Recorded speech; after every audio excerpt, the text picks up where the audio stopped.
I, 22M, have been with my girlfriend Trisha, 22F, for almost 3 years now, and I really need advice because I feel like I'm losing my mind over this situation. We met during our freshman year of college when we were both 19. She lived down the hall in my dorm building, and we kept running into each other in the communal kitchen. One night we ended up talking until 4 a.m. about everything and nothing, and that was it. I was completely smitten. Trisha was different from any girl I had dated before. She was smart, funny, and genuinely kind. She was studying psychology while I was in engineering, but we both shared a love for true crime documentaries and could spend hours discussing theories about unsolved cases. We started dating officially after 2 months of hanging out, and things were perfect for the longest time. I should provide some background about Trisha's family because I think it's relevant to what's happening now. She comes from a very conservative Christian family in a small town. Her father is a deacon at their church, and her mother runs the Sunday school program. They're the type of people who believe homosexuality is a sin and that therapy can fix it. Trisha has 2 older brothers who are both married with kids, and a younger sister who's still in high school. Her parents constantly pressure her about when she's going to settle down and start a family like her brothers. Growing up, Trisha's best friend was Emma. They met in middle school and were inseparable throughout high school. Trisha always talked about Emma like she hung the moon. According to Trisha, Emma was the only person who truly understood her during those difficult teenage years. They would have sleepovers almost every weekend, and Trisha said Emma was the one who helped her start questioning some of her family's more conservative beliefs. Our relationship was great for the first 2.5 years. We moved in together at the start of our junior year, which was a huge deal because Trisha's parents initially opposed it. They only agreed after Trisha promised we would sleep in separate bedrooms. We don't. We talked about marriage, kids, and our future together. I really thought she was the one. Everything changed about 6 months ago. Trisha started acting different, more distant and distracted. She would spend hours texting someone and hide her phone screen when I walked by. At first, I worried she might be cheating with another guy, but I trusted her enough not to snoop. Looking back, maybe I should have paid more attention to the signs. Last month, she finally told me what was going on. We were sitting on our couch after dinner when she suddenly started crying. She admitted that she thinks she might be bisexual and has been struggling with these feelings for months. She said she's always been attracted to women but suppressed it because of her family. Then she dropped the bomb. She wants to explore these feelings by having a threesome. At first, I tried to be understanding. I know her family's views on sexuality really messed with her head growing up. She told me about this one time in high school when her mom caught her watching a movie with a lesbian kiss scene and made her pray for forgiveness. So I get why she might have repressed these feelings. But the more we discussed the threesome idea, the more red flags started appearing. She had very specific rules about how it would work. She said she wanted to find a woman we both agreed on, but the woman had to be less attractive than her. When I asked what she meant, she said she didn't want me to be more attracted to the other woman than her.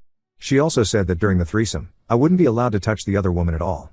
I could only touch Trisha while she explored with the other woman. When I pointed out that this seemed more like she wanted to have sex with a woman while I watched, she got defensive and said I was being unsupportive of her journey.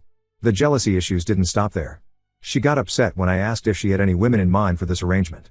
She said she did but wouldn't tell me who because she was worried I might find them attractive. She also said she would need to approve any porn I watched leading up to the threesome to make sure I wasn't fantasizing about the wrong things.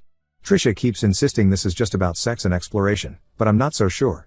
When I asked her what happens if she realizes she's more attracted to women than men, she got really quiet. Then she said that wouldn't happen because she loves me, but something about the way she said it felt off. Her best friend Emma knows about all of this because apparently Trisha has been confiding in her. Last week, Emma texted me out of the blue saying I should support Trisha's exploration because it's better than the alternative. When I asked what she meant, she said something cryptic about how suppressed desires often lead to cheating. That message really bothered me because it felt like a threat.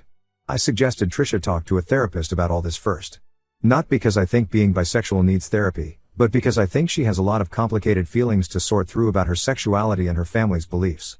She got really angry and said therapy is too expensive and she doesn't need to pay someone to tell her what she already knows, that she needs to experience being with a woman to understand her feelings. The thing is, I love Trisha more than anything. She's my best friend and the person I thought I would spend my life with. But I can't shake the feeling that there's more going on here than she's telling me. The jealousy, the specific rules, the cryptic messages from Emma, it all feels like I'm missing something important. Right now we're at a standstill. She brings up the threesome idea every few days, usually after she's been texting with Emma. When I express my concerns, she accuses me of being close-minded like her family. But I don't think that's fair. My issue isn't with her being bisexual, it's with how she wants to explore it while keeping me in this weird limbo state. I don't want to break up, but I also can't marry someone who has these unexplored feelings hanging over our relationship. What if we get married and 5 years from now she regrets not exploring more? Or what if we try the threesome and her jealousy issues make it a disaster? Or what if this whole thing is about something else entirely that she's not telling me? I need advice. Am I being unreasonable here? Should I just let her explore once to get it out of her system? Or am I right in thinking this could only lead to more problems? Has anyone else been in a similar situation? Update 1 first, I want to thank everyone who commented on my original post. Your insights really helped me think through this situation more clearly. A lot has happened in the past 2 weeks, and unfortunately, none of it is good. After reading your comments, I decided to have an honest conversation with Trisha about everything. I told her I understood her need to explore her sexuality, but I wasn't comfortable with the threesome idea given her jealousy issues. However, I said I would consider giving her a one-time hall pass to explore with a woman if that would help her figure things out. I thought this was a reasonable compromise. At first, Trisha seemed relieved and happy with this suggestion. She hugged me and said she was grateful to have such an understanding boyfriend. But then she got quiet for a moment before dropping a bombshell. She already had someone specific in mind for this exploration. It was Emma, her best friend from high school. Yes, the same Emma who texted me about Trisha potentially cheating. The same Emma who's been texting Trisha late at night. Everything suddenly started making sense in the worst possible way. Trisha then admitted that she and Emma have been having intense conversations about sexuality for months. Apparently, Emma recently came out as bisexual and broke up with her boyfriend of 2 years. According to Trisha, these conversations with Emma helped her realize and accept her own bisexual feelings. When I asked Trisha if anything physical had happened between them since we've been together, she swore nothing had. But then she got shifty and admitted Emma had been sending her suggestive photos late at night. Nothing explicit, she claimed, just artistic photos in lingerie or bikinis.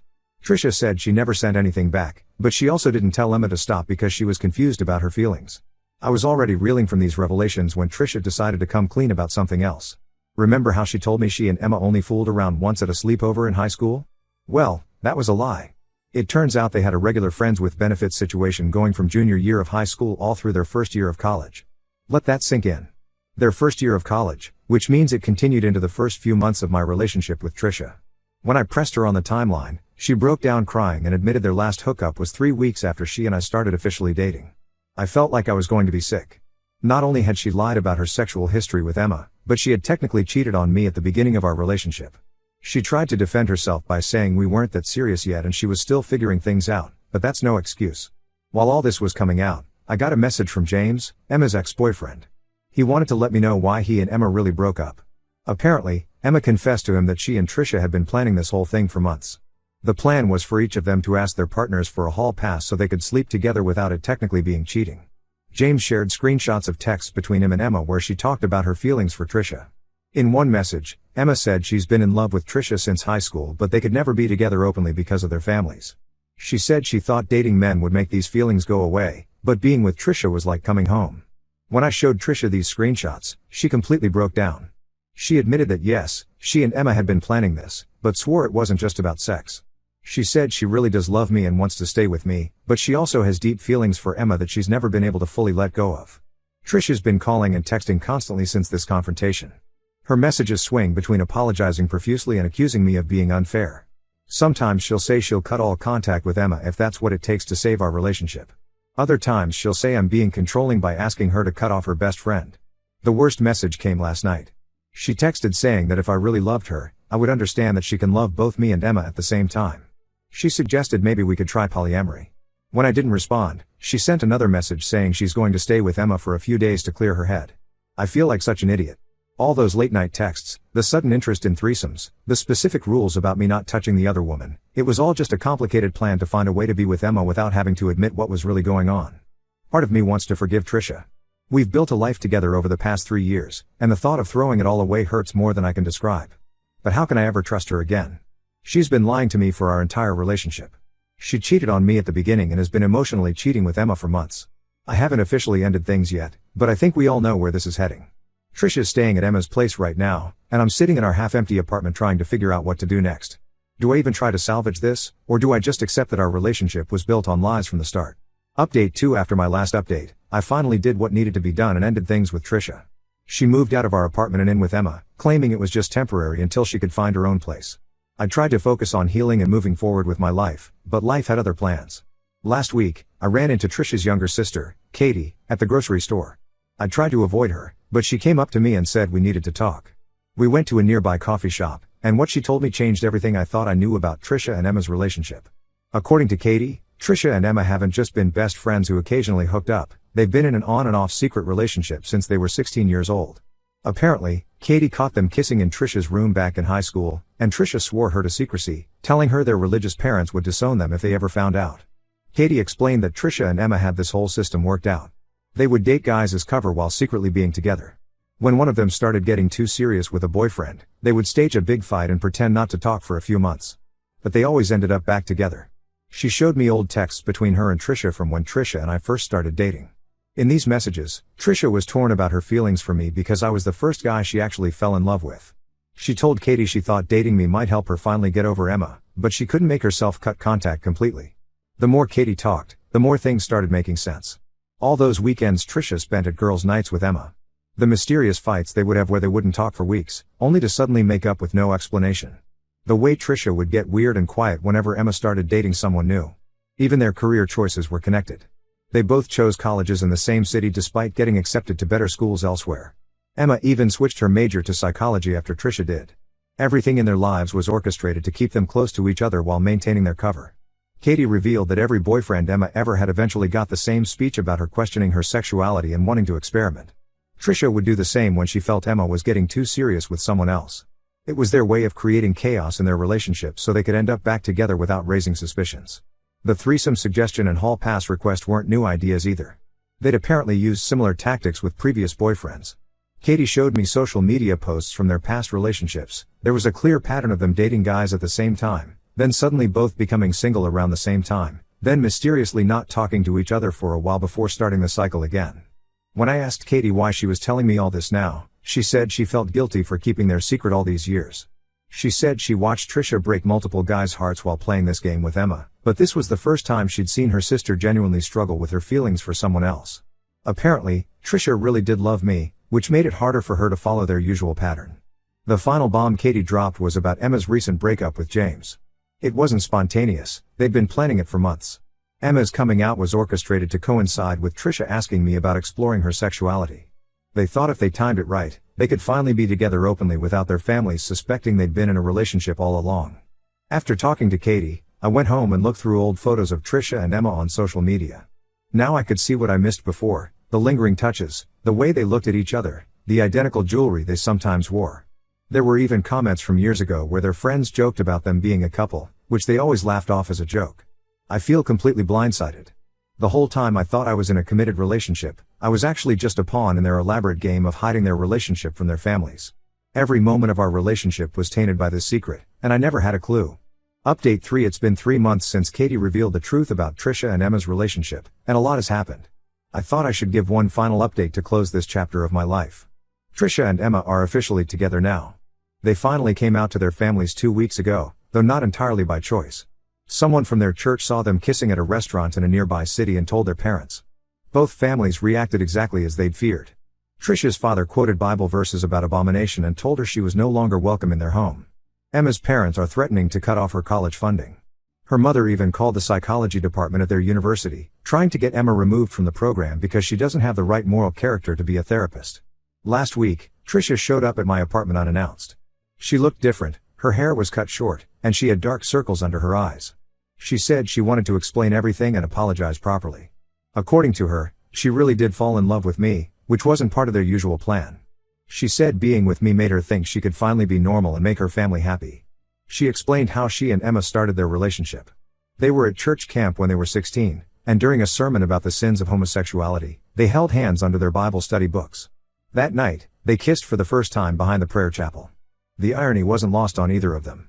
Trisha cried while telling me how they created this system of dating guys to keep their families from suspecting anything. She said every boyfriend before me was just a cover, but I was different. She claimed she truly loved me and thought she could choose me over Emma, but years of hiding their relationship had created a bond she couldn't break. She asked if we could be friends, saying she missed our true crime documentary discussions and my terrible engineering jokes. I told her no. While I sympathize with the pressure she faced from her religious family, it doesn't excuse lying to me for 3 years. She could have been honest instead of manipulating me into being part of their cover-up. The last thing Trisha told me before leaving was that she and Emma are moving to California next month. They both got accepted into graduate programs there, and they want to start fresh somewhere far from their families. She said she hopes I can forgive her someday, but she understands if I don't. Emma reached out too, sending a long email apologizing for her role in everything. She explained how their years of hiding and lying had become so normal to them that they stopped seeing how it hurt others. She's in therapy now, trying to deal with the trauma of growing up in their conservative community and the guilt of how they treated their ex-boyfriends. I'm doing better now.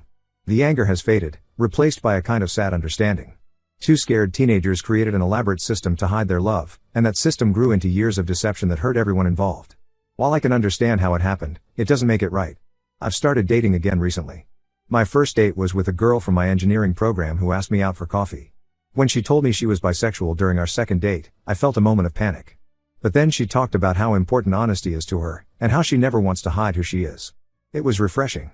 This experience taught me a lot about trust and how important honesty is from the very beginning of a relationship. I don't regret ending things with Trisha, I just regret not seeing the truth sooner. But I'm stronger now, and I know what I want, someone who's brave enough to be honest about who they are, even when it's hard.